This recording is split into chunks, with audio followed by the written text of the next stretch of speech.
first thing we want to do is remember that the bulbs should be planted probably 3 to 4 times the diameter of the bulb, and then depending on the soil type that you have, maybe deeper if you have a sandier soil, or shallower if you've got a clay soil.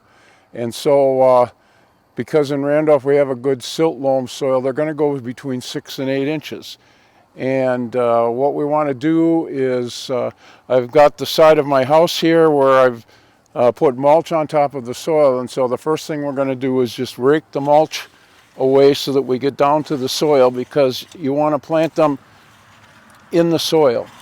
So now we've got the mulch raked away, and we're going to plant the tulips. Okay, the first thing that we're going to do is we're going to put some bulb booster type fertilizer on the ground where we're going to put the bulbs, because when I drill the holes for the tulips, I want that to mix in with the soil so that we have a good amount of nutrients for the bulbs to work on. So we're just going to spread some of this bulb booster type fertilizer on top of the soil. I always plant the fall bulbs in odd numbers with the bigger bulbs. So I have 5 of each variety. The way that I plant bulbs is I have a cordless drill and a drill bit that will drill the holes. And what I want to do is I want to drill the hole, because we have a silt loam here. We're going to plant the bulbs about 8 inches deep. So what I want to do is drill a hole, and you have to be careful when you're using this kind of a bit, because the bits will grab the soil and it'll turn your wrist off. So I've drilled the hole. Now I've taken the soil out, and I want to measure the depth of the hole. So I measure down, and yep, that's 8 inches. So what I want to do is mark the drill with masking tape so I know exactly how deep, so I won't have to measure the hole each time. So it came right where the top of the drill bit is. So just going to put that right on the drill bit. Now, as you're drilling these, what I want to do is get them in sort of a pattern, but in order to get that pattern right and to get the bulbs at the right depth, after you drill a hole, you have to put the tulip in, because the next hole that you drill will put soil back in the hole. So we're using top-sized tulip bulbs. We want to put them in so that the bottom of the bulb, which is where the root plate is, will go into the bottom of the hole so that the point is pointing up. So I just reach down there, and I have that one in, and I'm just going to make a pattern.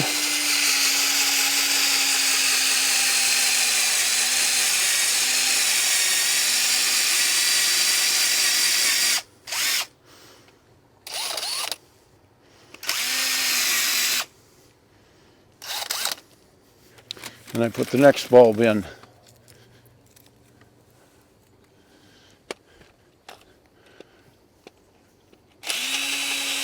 I'm placing the bulbs about 6 inches apart. You can plant them farther apart, but 6 inches will give you a nice display. Now the reason that we're putting these bulbs in 8 inches deep is that the soil stays cooler down there, and the reason that tulips are growing in the Netherlands is because they have a very high water table, which keeps the soil cool in the summertime and will make a much bigger bulb. So if you had a warmer soil, if you had them shallower, the soil will heat up faster and the bulbs will split, and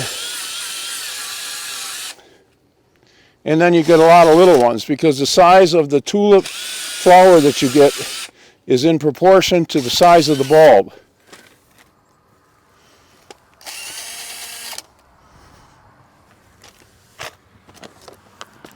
Going to put a little bit more fertilizer around because this is the soil that we're going to put back around the bulbs.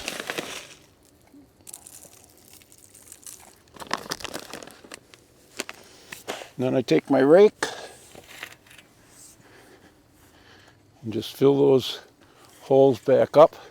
And what will happen while I've got the bulbs in the ground is they will start to send out the roots and get the bulb established. And I put my mulch back around the bulbs so that next spring they'll come up and they'll be really nice by the door here.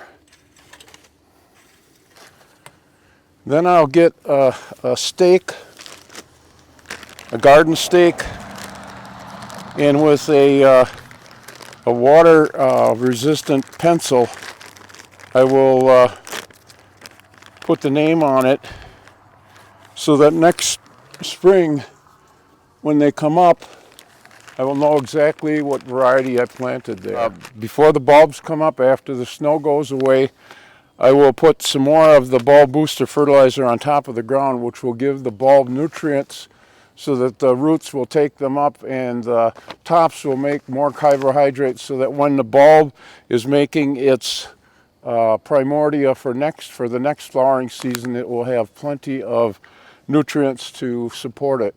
Now with the tulips, you want to leave the tops on until they start turning brown. And actually, when the bulb is ready to get rid of the tops, when enough of the carbohydrates are made, there's a zone formed just above the bulb. So when you pull on the green, it will let go. If it feels like you're pulling the bulb up, let it alone because it needs to be completely dissolved.